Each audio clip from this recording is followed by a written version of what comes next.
So today we'll do a summary of what we have learned in the 9 stages of, let's say, meditation.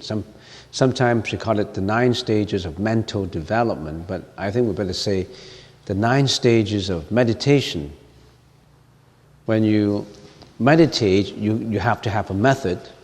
You have to know where you're going. So there are 9 stages, and you should be familiar with every stage. So before we know every stage, let's do a very brief summary on what's the achievement in meditation. First of all, of course, we start with the intent for meditation. We're living in this, remember we said the world that we're living in has 3 tiers to it, the three levels to it. The Kama Dhatu level, Rupa Dhatu level, and Arupa Dhatu. Kama Dhatu is where we're living now in this world. Kama Dhatu is world with desires. Desires for wealth, desires for sex, desire for reputation, status, eating, sleeping, all kinds of desires in this world. And the Buddha classified and summarized it into saying Kama Dhatu, which is a world of desires. And other than existent beings, we call ourselves, in the Kama Dhatu, world with desires, there's also another level of existence, which is higher level than us. We have to know where we are standing in order to achieve, to practice. You know where you're standing and where you're going. And this is where our situation is. We are living in a world with desires. It's a problem world with desires. Because of these desires, we have karma, which roll us into an unending cycle of reincarnation. After the death of a body, a demise of a body, then roll into another body and another body, and go on with mental afflictions, with sufferings, all kinds of sufferings that we have gone through. And such a level is characterized by suffering. We can't get away from suffering. Nobody can. Sickness, aging, death, insatiable desires,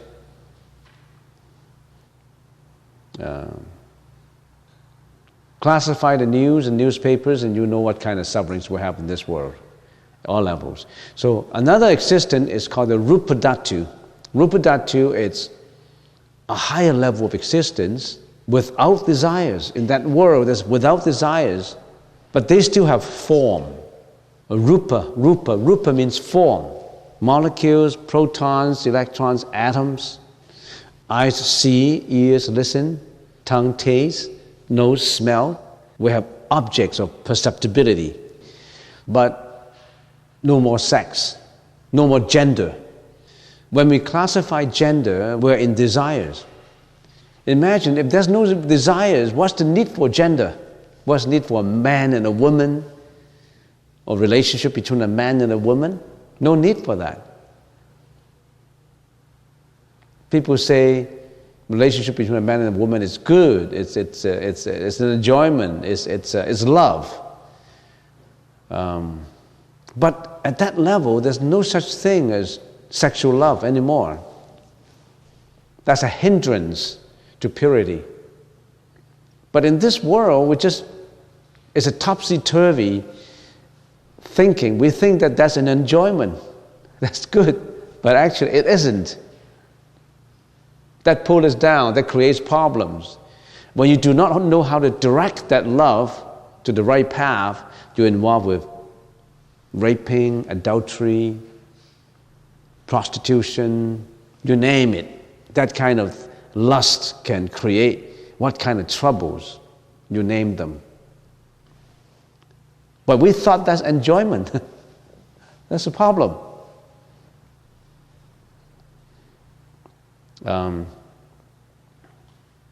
I was in Kuala Lumpur 2 months ago, and I went to Radan Island, and after a few days I left. We took a taxi from the hotel to the airport, and on our way to the airport we talked to the taxi cab driver. And the taxi driver, very interesting. Oh, you're a monk. Oh, what do you practice? And we exchanged information. And then he said, after a while, talking for a while, politics and everything, and 10 minutes before we arrive at the airport, suddenly he told me something that really touched me. And he said, my uncle practiced 16 years in Bhutan. Practice meditation. He is a yoga teacher, and he practiced in the mountain with some yogi, some yoga practitioners, and 16 years, very good. My uncle is very kind, very compassionate. He's a master in meditation. And then last month, my uncle came back to us, and bid us farewell, say goodbye to us. And I said, why did he say goodbye to you? Because he's going on to another development, spiritual development. What spiritual development? And he said, he found a cave. And he made a door from the cave, from the rock, from the stone, and then he carved a stone from the rock, and then he make all kinds of preparations inside that get fit for one person meditating over there, with a meditating stool, with good seats and everything. And he said he's going to go into the cave, and people outside will close the cave door. It takes, of course, 10 people, or I don't know how many people, maybe a machine to close the stone gate. And then he said, I'm going to that cave, and I'm going to practice for 7 years. And 7 years later, you open the cave, the door. If I'm dead, let me die. If I'm not dead, you open the cave, I'll come back with a message. Oh, what a wonderful man. You mean no cooking, maybe no air, no water, no food, just a cave for meditation. He must have achieved some level where he didn't need to eat for months while he was in Bhutan. People like that. The people in Bhutan who meditate for 1 month without food, without water. And they are in complete tranquility and happiness and peacefulness, equanimity. And that kind of happiness, you can't find words to describe it. It's beyond, it's unbelievable, it's inconceivable, it's beyond descriptions. You think you gain $1 billion and you're happy?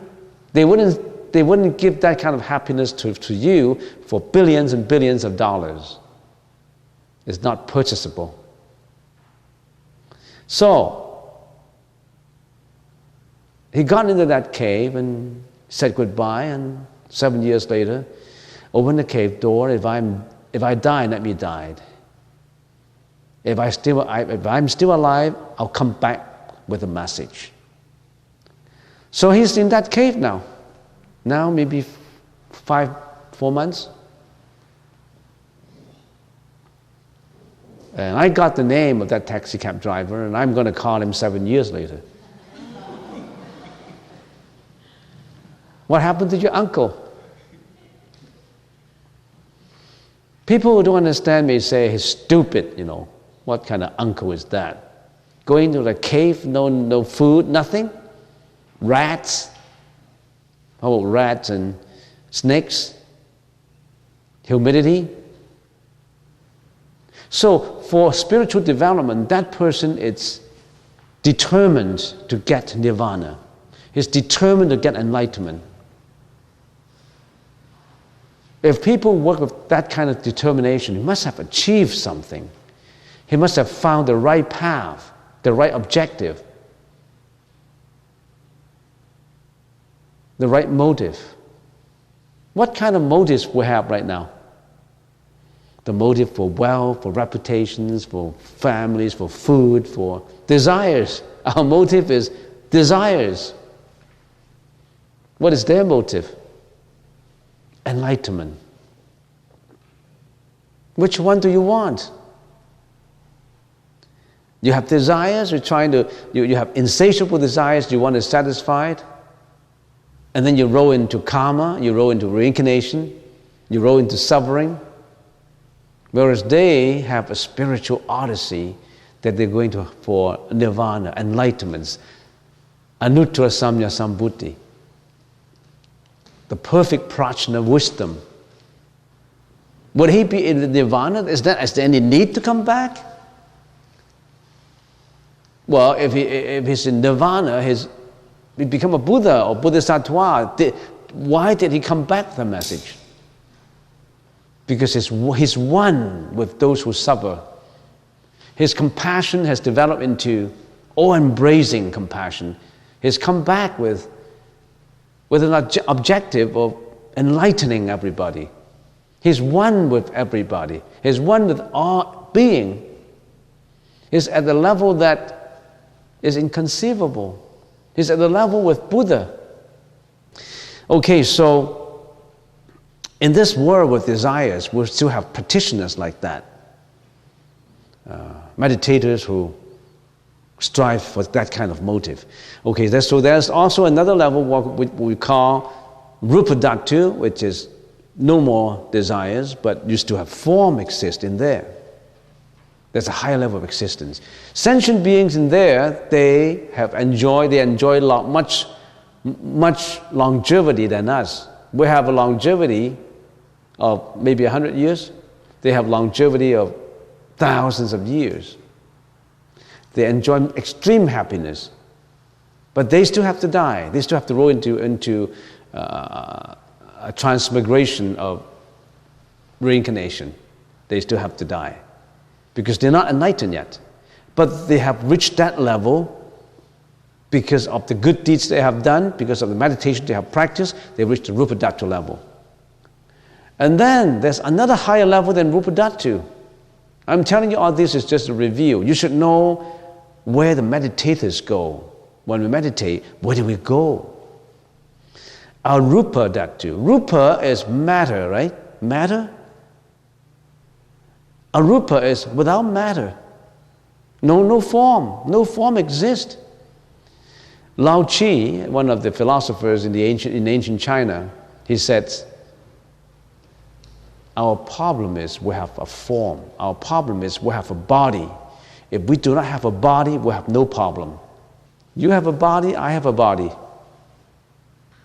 This body is a problem, is a problem area. You love this body so much. You, me, we love our body so much. But Lao Chi said, that's the problem. If we have no body, no problem.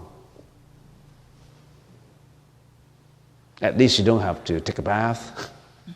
You don't have to eat.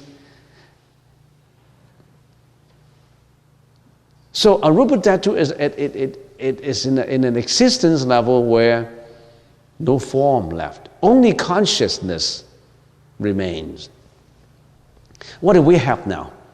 Body and mind, matter and consciousness. We are a conglomeration of matter and consciousness and desires. Rupa Dhatu, form and consciousness. Arupa Dhatu, no more form, just consciousness. If you continue to meditate and meditate and meditate, the highest level you go. So where do we go? What's the level that we will go? Okay, in the world of desires, Kama Dhatu, our highest level is Samadhi. It's spelled S-A-M-A-D-H-I, samadhi. Kamadhatu samadhi.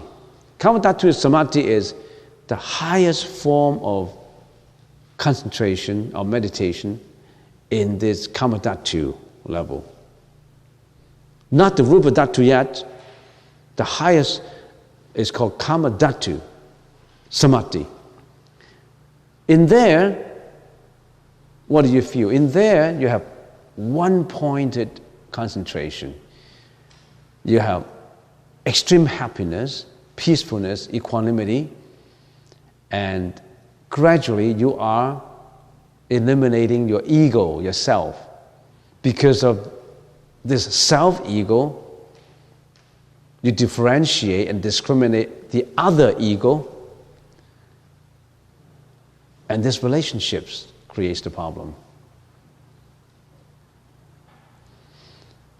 And then when you go the kamadhatu samadhi,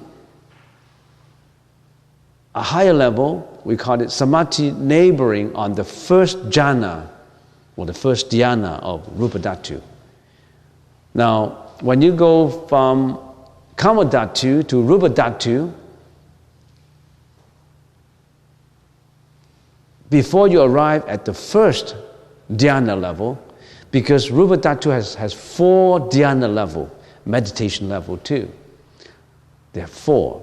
But before we get into that world without desires, this rupa dhatu, the first dhyana, samadhi is what? If we can call it equanimity, one-pointedness of mind, peacefulness. Before we get into the first dhyana, we have samadhi laboring on the first dhyana. That's the highest level in kamadhatu. When you're at kamadhatu samadhi, people who are there, meditators who are there, you can meditate for 2-3 days. 2-3 days without water, without air, without you just meditate. So the example I gave you, the uncle, taxi driver, the uncle, he probably he could have been meditating for days without moving, without circumambulating. At that level, you already have some supernatural powers in you. We do not attach to supernatural powers. If you're meditating with an objective of trying to get supernatural powers, it's not right. Because you still want to acquire something. There's nothing to be obtained. There's nothing to be acquired. If you meditate with the objective of, I want to acquire something, you run into a problem. When it comes, it comes. You don't particularly greedily acquire something. Meditation is to get away from greediness, but if you get into the greediness of acquiring levels, samadhi, acquiring a higher level of enlightenment, you're acquiring. In enlightenment, there's nothing to be obtained. Nothing to be obtained. There's nothing to be obtained, but you still obtained. Because it comes. It comes, it comes. But if you're greedy for it, it's not right.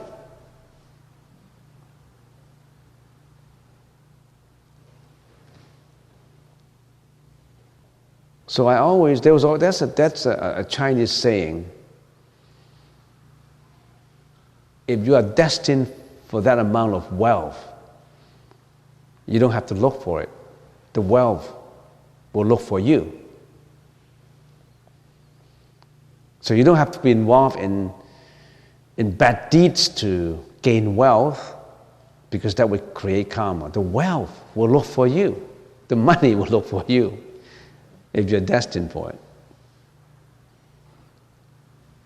But of course you have to work at it. So, that's what it is. Samadhi laboring on the first dhyana of rupa dhatu. That's the highest level. And together with kamadhatu samadhi, they're very close. If you're at kamadhatu samadhi, or the samadhi neighboring on the first dhyana level of Rupa Dhatu, you are very close. So some people group this together and call it Kama Dhatu Samadhi. They don't differentiate samadhi laboring on the first dhyana level of Rupa Dhatu and Kama Dhatu Samadhi. They combine it and call it Kama Dhatu Samadhi. Maybe that's more simple to remember. The highest level in Kama Dhatu is Kama Dhatu Samadhi. And what is this 9 stages of meditation? These 9 stages of meditation would help you to achieve that samadhi. You look at the summary now. Look at the summary. If you follow these 9 stages of meditation, which emphasize a lot on samatha and a little less on vipassana, more on samatha, more on concentration. Okay, let's take a look at the summary. First of all, follow the personal instructions that you have heard, that you have learned. In other words, you exercise your power of hearing to listen to the instructors, to read or to listen, and then you know how to meditate. For example, in the morning, we said you got to know how to meditate. So your first level is mental placement. Where do you place your mind? When you come into this hall, you meditate, you must learn mental placement. Where do you place your mind? You want to place it outside? How can your body be inside and you place your mind outside? People are like that. When you're meditating in the hall, they're thinking of family, going to parties, and all kinds of thoughts, not related to what currently they're doing now. They reflect, they remember the past, not concentrating on the present, and they're worrying about the future. The body is here, but the mind is millions of miles away. That's not mental placement. When you're sitting in here, you're not paying attention, that's not mental placement. So mental placement is the first thing. But before mental placement, you've got to know how to sit. The 3 adjustments. Adjustments to the body, adjustments to the breath, adjustment to your thinking, to the thought. You know. There's 3 adjustments. Given that you learn all these 3 adjustments, then you are in mental placement. Mental placement, after you play where you place your mind, but where do you place your mind? Not just say mental placement. How? How do you place your mind? You got to have an object of placing it. You place your mind on the table, on the ground, on the floor. You place your mind in the sky. You got to know where do you place your mind. In other words, you got to create an object of perceptibility. Your object of attention. Now, talking about object of attention, that's a very important terminology that you have to remember. We all have objects of perceptibility. Now, let's talk about this. Let's further talk about it in further detail. If you don't know your objects of perceptibility or objects of attention, how can you meditate? You got to have an object. Let's just analyze further about these objects. And let's call it, there's 2 groups of people for the sake of discussion. One group of people is ordinary, mundane, contemporary people who do not practice, who just go about looking for wealth and status and desires. They were involved in everything. As long as they're happy, they want to do anything they want as long as they're happy. They're not involved with practicing the Buddhist teaching. They're just common, ordinary people. This is one group. And the other group is, no, these are practitioners. They want to meditate. They're looking for enlightenment. Now, there's 2 groups of people in here. What are the objects of perceptibility of this group of people who are common people, ordinary people, sentient beings? What's the objects of, what are their objects of perceptibility? ordinary people. We try to analyze them. How do they perceive objects, first of all? What do they have to perceive objects? They have eyes, right? They have eyes to see, nose to smell, ears to listen, tongue to taste, body to touch, the mind to create thought and thinking. So these are the tools they use to perceive objects. Agree? If you are just a lump of meat, of flesh, you have no eyes, no ears, no senses. We call them sense organs, sensory organs. You have sensory organs, you have 6 sensory organs to interact with the 6 enviros. You must know that. If you don't know that, how can you meditate? The Buddha's teaching is in extreme detail, not just talking about blessings and prostrations. The Buddha's teaching is in extreme detail. It's in so much detail that you really have to spend years to know about it. But I'm just summarizing it for you. I'm still talking about the first group of people. I'm not talking about the people who are looking for enlightenment. Ordinary people. What do they have to interact with the world? They have 6 organs, sensory organs. Eyes interact with form. Eyes interact with form, we call that visual functions. Ears interact with sound. Ears interact with sound, we call it auditory function. Nose interact with smell, we call it odor function. Tongue interact with taste, we call it the tasting function. Body interact with touch, we call it a tactile function. The mind interact with all kinds of thoughts, we call it the mental functions. This is how we perceive things. And when our eyes interact with forms, for the purpose of discussion, what do? When we see things, this is pretty, this is ugly, this is red, this is white, this is beautiful, this is handsome. We discriminate, we create, at the same time, we create a judgment on it. We have, in the Buddhist teaching, we said, when the organs interact with the objects, at the same time, there are counterparts to, you see, when the eyes interact with objects, what arises? When the eyes interact with objects, what is that thing that arises? Consciousness arises, right? Unless you see without consciousness, that means you don't notice it. I see you, but I don't know you. Because I don't have a consciousness created. In other words, I could be seeing without seeing, I could be eating without eating. I could be eating, but I don't know what I'm eating. Have you ever experienced that before? You've got to have consciousness created, right? When I see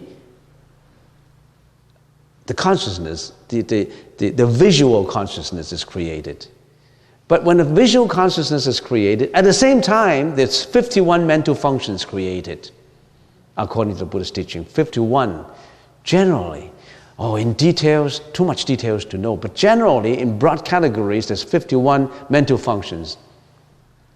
It's all laid down in the Vijnanavada studies. What are these 51 mental functions? Anger, jealousy, hatred, shamelessness, greediness, parsimony, you name them, envy, enmity, injuries. At the same time, you say, I see this guy, and I don't like this guy. I hate him. I see this guy, I see this lady, she's beautiful, I love her. I see this man, I don't like him. I mean, he's taller than me, he's prettier than me. I have jealousy in this guy. He must have other defects that people don't like him. Jealousy. He's driving a Mercedes, so what? Filthy money. I mean, at the same time, when your eyes see things, when the consciousness is created, 51 mental functions help you to stereotype, help you to label things. Do you have that experiences, or you don't label at all? I see things without discrimination. Then you're close to enlightenment. When we see things, we discriminate. We put in judgments. And when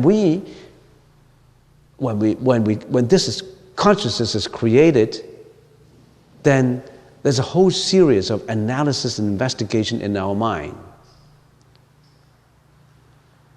Say we go into, this is Christmas season, and I go into a shop, I look at a diamond ring, and well, it was laid on, especially in Asia, when they buy rings, they have a few rings put on a tabletop, and that you choose, and then the salesman, another customer come in, and the salesman busy with the other customers and lay some rings on here, and you were thinking, well, I love all these things, but I don't have enough money to buy it.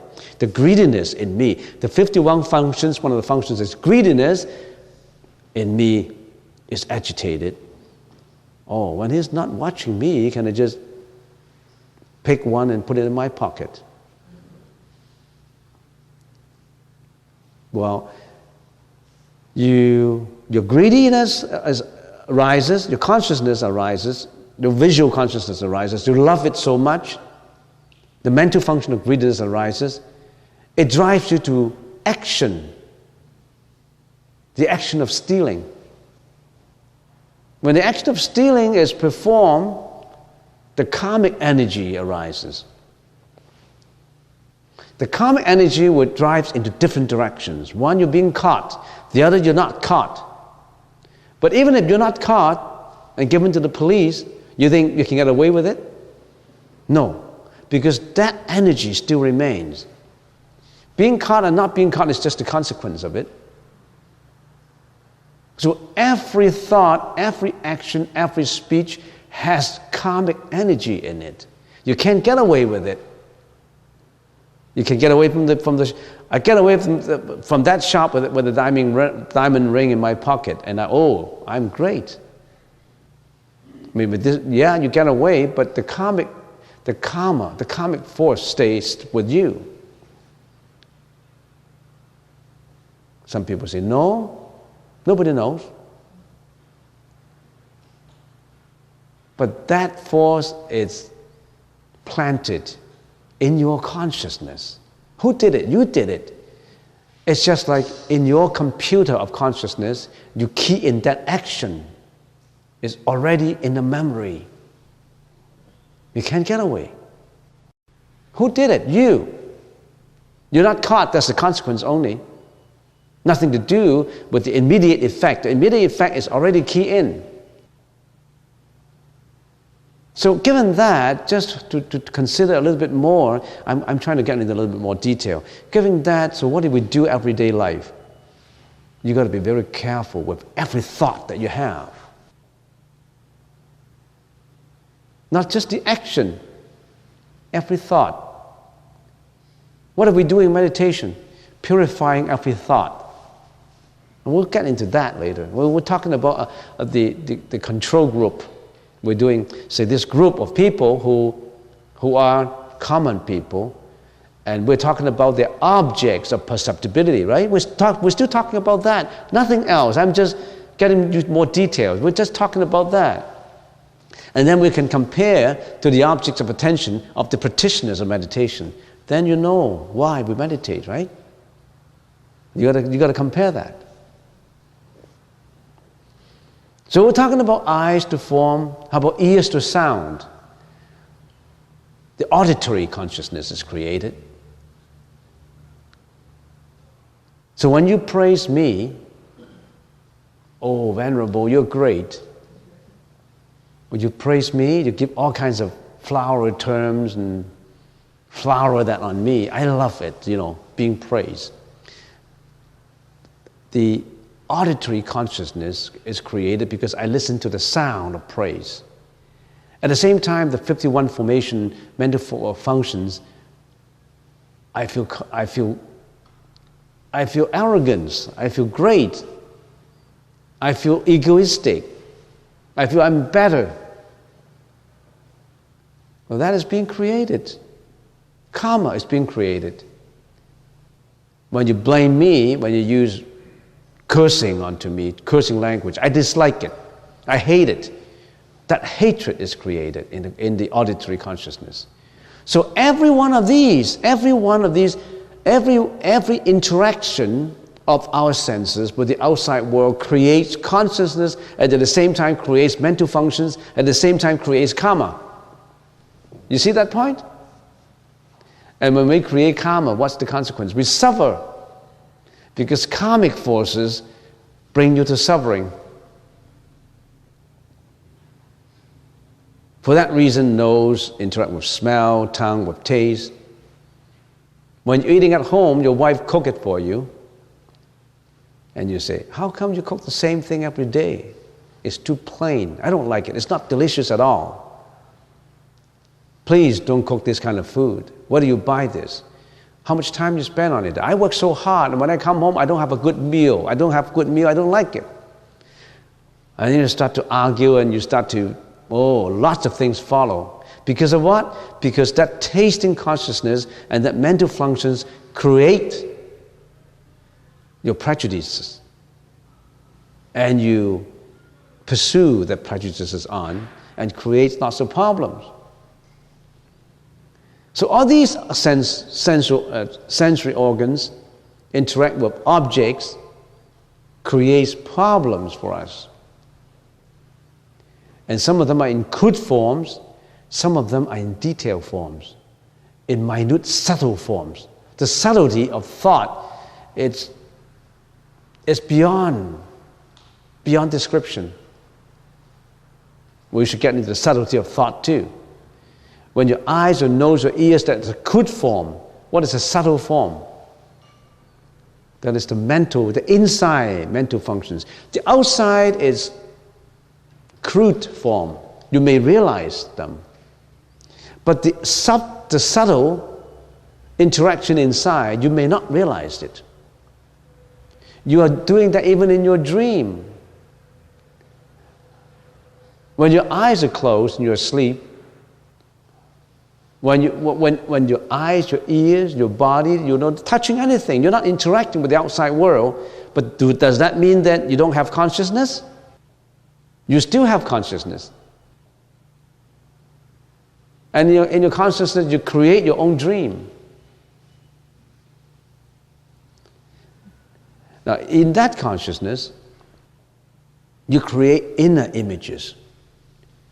Say, I'm closing my eyes, I'm not listening, but my mental functions, my mana consciousness, the sixth consciousness, is thinking about the past. I'm thinking about 2 months ago, 3 months ago, 4 months ago. I'm creating the images in my mind right now about what happened. And then I hang on to it, I think about it. Or I create a scene 30 years ago when I was abused as a child. My dad was an alcoholic, and then one night when I come home, this thing was performed to me, and I hate it, and I did not like it. I reflect on the past, but your eyes didn't see at that time. It's just you're creating your images inside. That's the mana consciousness that's created. You reflect onto the past. That's more subtle. You don't need an object right now, right outside, but you created it yourself. The past images you created, even the present images, and then you worry for the future, then you create your future images. So that manas consciousness is extremely powerful. What is this group doing? This group knows their objects of attention. They know their object of attentions. Some of them are not right. Remember, object of attentions of these people may not be just bad object of attentions. Sometimes they perform charity, they do donations. Sometimes they're very compassionate too, responsible fathers, responsible mothers, responsible teachers. Good and bad good deeds, bad deeds, neutral deeds, they're all doing all these. Now, these people here, they all know what they're doing in there. And they say, I create my own objects of perceptibility in my practice. You can get away from that kind of thinking. When you get away from that kind of thinking, you are on your way to sainthood. You are on your way to enlightenment. You're on your way to be detached from all kinds of sufferings. You're on your way to be free, liberated from reincarnation. You're on your way to nirvana. You're on your way to become Buddhahood. No more sufferings. So that's what these people are doing. They're training themselves by creating some objects of perceptibility for the practice. Get away from all these objects. Just perceive, just having this nose tip as your object of attention. Breathe in, breathe out, air in and air out. In other words, no more of any other wandering thoughts, just the thought on this. No more greediness thought, no more jealousy thought. But I just concentrate on here because I've been habitually thinking like that. Now, no, I don't want to do that. I want to train myself. I want to pull all my wandering thoughts into just one thought, concentrating in the nose tip. But is that enlightenment already? No, that's not enlightenment.